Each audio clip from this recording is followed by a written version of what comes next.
We all live by stories. Not the ones we tell the world, but the ones we whisper to ourselves when no one's around. These stories that shape how we see ourselves, right? How we live, how we love. Remember, the loudest voice in our lives isn't outside. It's usually inside you. I'm not enough. I always mess things up. My personal favorite, it's too late for me. I can't tell you how many times I've said that.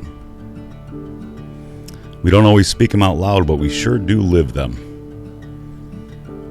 This invisible script. That invisible script slowly becomes the invisible walls that begin to shape our decisions and our relationships, our confidence. We'll call them facts, but really they're fiction. And the thing about stories is they don't have to be true to feel real. Let that sink in for a second.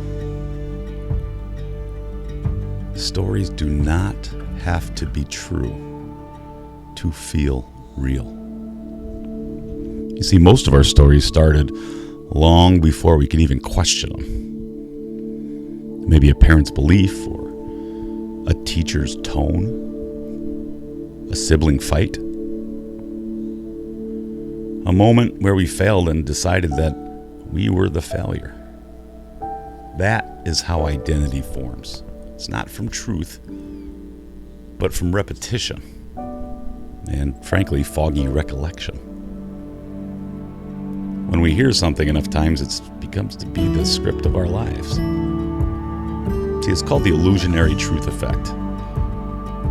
I don't know who came up with the concept, but it's very true and accurate. The illusionary truth effect is a psychological phenomenon where repetition makes something feel true, even if it isn't. In other words, the more often you hear something, right, the more likely you are to believe it. Not because it's factual, but because it's familiar. See, your brain uses a mental shortcut called processing fluency. Basically, the easier something feels to understand, the more true it seems. When you hear a phrase over and over, for example, I'm not good enough, or money is the root of all evil, nice guys always finish last, right? Your mind starts to accept this as truth, not because of evidence, but because of the repetition. The more comfortable the message feels in our neural pathways, right, the less we question it. It sort of becomes a mental groove. The story plays automatically. You know, when I was younger, I told myself that I had to earn love. Being valuable meant being useful. And I still struggle with this today. I remember telling my kids that, if you want to get ahead in life, make sure that you become invaluable. Whether it was playing sports or in the workplace.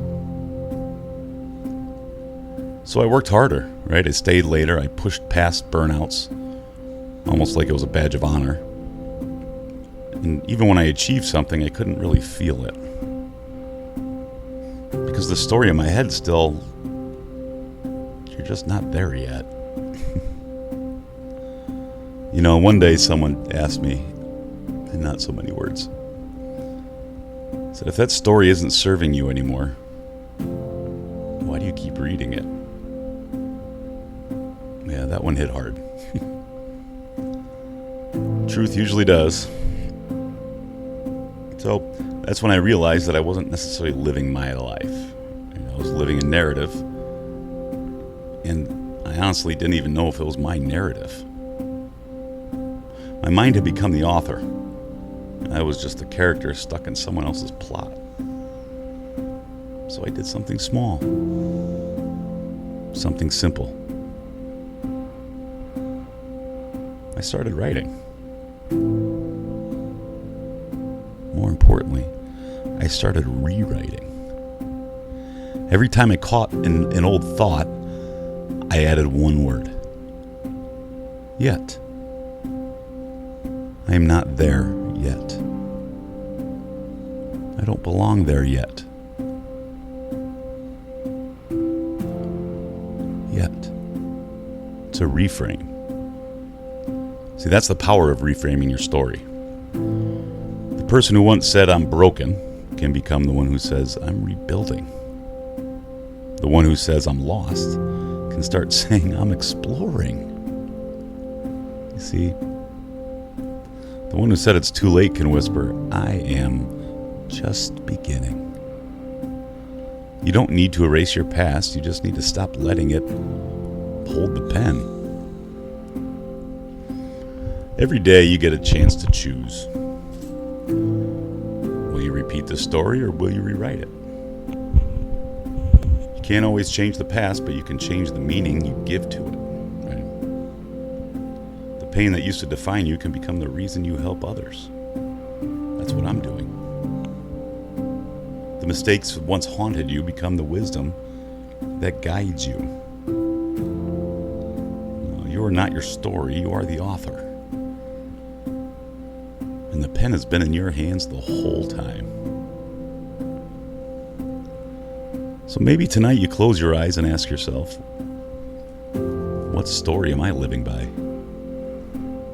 And is it still true? Because the life you want isn't waiting for luck or for timing. It's waiting behind a story you've simply outgrown. So, in that moment you decide to change it,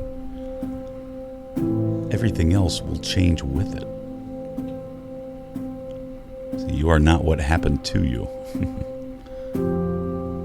You are what you choose to become next. You're not your story. You are the storyteller. Now start writing.